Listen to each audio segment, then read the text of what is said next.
Namaskar. Welcome to Ancient Wisdom. Today we will look at the principles of business from ancient times. Many things are lost in translation. For example, justice is generally translated as nyaya, whereas actually it gets translated as dharma. That is why the Supreme Court slogan is Yato Dharma Tato Jaya. Where there is justice, there is victory. Where there is justice, there is society. In fact, the only difference between a society and jungle is that society has justice so that even the weak can survive. Otherwise, in all over the world, it is the stronger one takes all, survival of the fittest. And that is not allowed to happen in a society because dharma prevails, justice prevails. And this is incorporated in the principles of business from ancient times.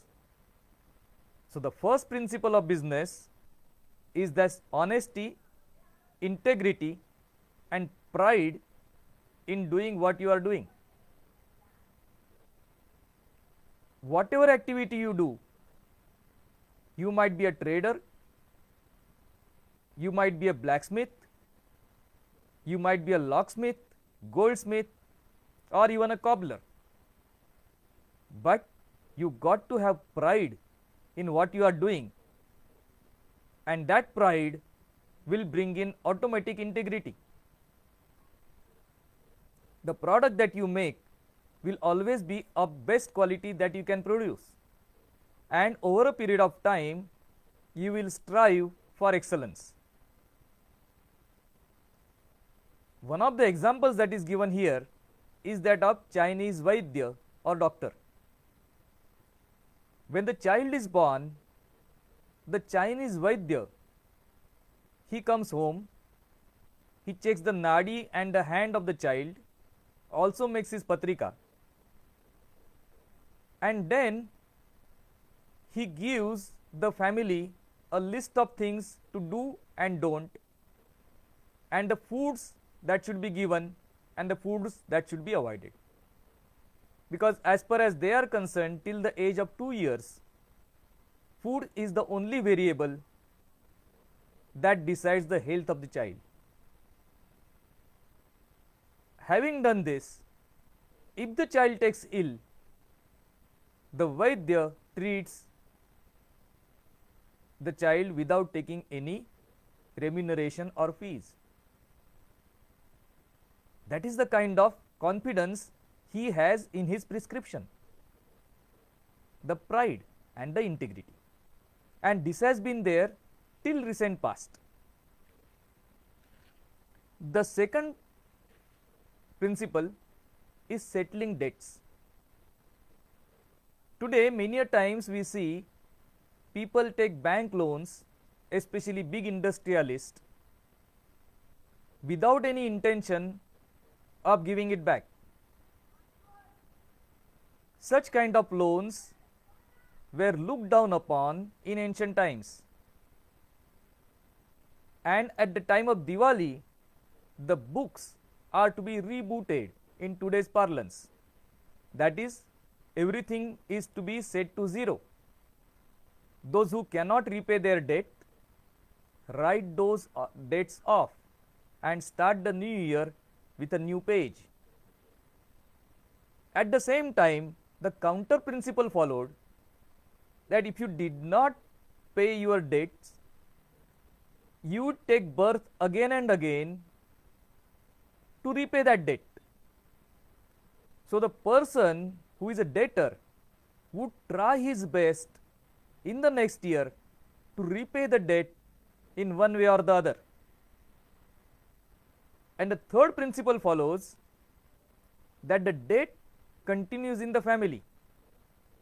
That is, a good son is that son who takes over the debt of the father, irrespective of how much estate or how much money he inherits from his father. He takes it as his bounden duty to be able to repay the debts that his father has incurred, because the father has incurred it also for the family. And if the family is to survive and not to repay that debt in the next birth, the debt has to be paid back in this birth. And that is what the son is for. And it is not only son, it is the daughter also. Wherever there was no son, the heritage would continue through daughter. One of the top examples is that of Babruvahan, who was the son of Arjuna, but his mother inherited his kingdom, and then from the mother the kingdom was inherited by Babruvahan. So a good son is supposed to take up the loans that his father incurred and could not give back. And all the rituals of Shraddha, one is supposed to remember the good things that the ancestors did. Also along with that, remember that the debts that they incurred for your sake, and do your best to repay those debts as and when possible, or rather make it possible. The third principle, and not necessarily in this order, is help the needy and the weaker. In whatever business you are doing, both on the top line as well as the bottom line. Bottom line is money and the top line is the goods. So whenever you find a needy person who is not able to pay for your goods but is in the need of those goods, give those away. The society will see to it that you are repaid in kind. And one of the examples that is quoted is that of a Gruhastha. So Gruhastha, before he sits for his lunch or his meal, he is supposed to go to his main door and say three times, if there is anybody hungry. And if any human or animal approaches him at that time, he is supposed to fulfill his hunger, satisfy his hunger, the hunger of the guest first, and then take food himself. So whatever he has, he is supposed to share with other people, and that is the principle of helping the needy and the weak in whatever way we could. And one of the examples here can be quoted, that of Swami Eknath. He went all the way to Kashi to bring water from there, the Ganga water. He brought it to Maharashtra and he saw a donkey who was in the desert. He was dying of thirst. Without having second thoughts, whatever time, money, effort he had spent in going to Kashi, walking and coming back, he satisfied the hunger of the donkey. And that is what is expected in business too. Business is meant to improve the value proposition, increase value for the society, and out of that some value is given back to the society itself when the need arises. Fourth is take up generational business or generational activity as far as possible, because that is in line with your psychophysical nature. So a Kshatriya is in advantageous position to become a Kshatriya. A Vaishya is in advantageous position to become a Vaishya. And not only that, the first Guru is supposed to be the father. The first Guru is father. From father the skill directly comes in, which at the age of 8, when he goes to Gurukul, he gets the age, or he gets the cutting edge in the skill that he has already learned. The basics he has already completed. Till the age of 4, it is the mother Guru. From 4 to 8, it is the father Guru.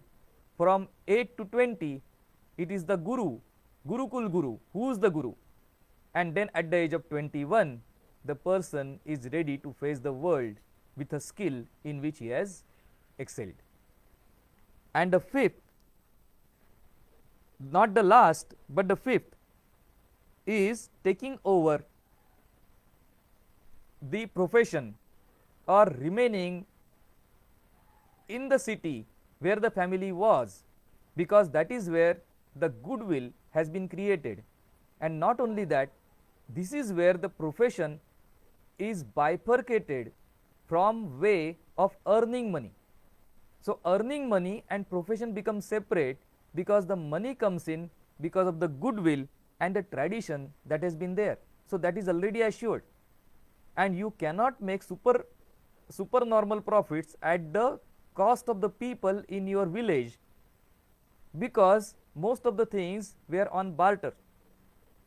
So, does not matter if you start charging too much for your services, you would not be able to continue in the same way in the same village. So, the village society was automatically converting or automatically managing itself, balancing itself, and this was where what is in modern economics called as the invisible hand was working. So, the person does not have to bother about the daily earnings, because his needs and those of his family are taken care of. He goes in for excelling whatever profession he is doing, and that is business excellence. So, we have seen 5 principles of business from ancient time. We will continue with this in episodes to come. Namaskar.